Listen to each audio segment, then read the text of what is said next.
if a husband is noticing some of these symptoms in his wife and is concerned about her, first it's being a caring and supportive person who she can talk to.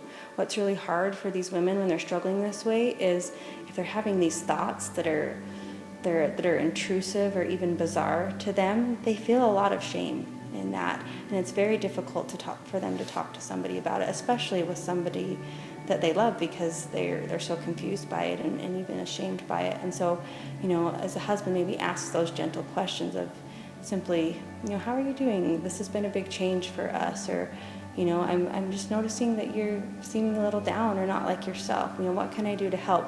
And to ask those kind of questions to get her talking.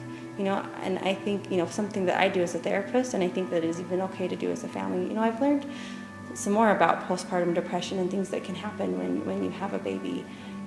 Sometimes you can have thoughts that are unusual or that are scary. Have you experienced that yet? I think sometimes just to ask those straightforward questions, because in their mind, they're experiencing something that they've never experienced before, and it's very confusing and very difficult for them.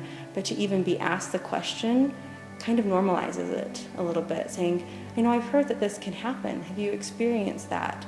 And then as she talks to you, simply to listen, and simply to listen for feelings and to validate those feelings, and to acknowledge how scary or unusual that must be for them. And it's not always about maybe having the solutions right away, but I think just having somebody safe to talk to and that can understand, and to be with them in it.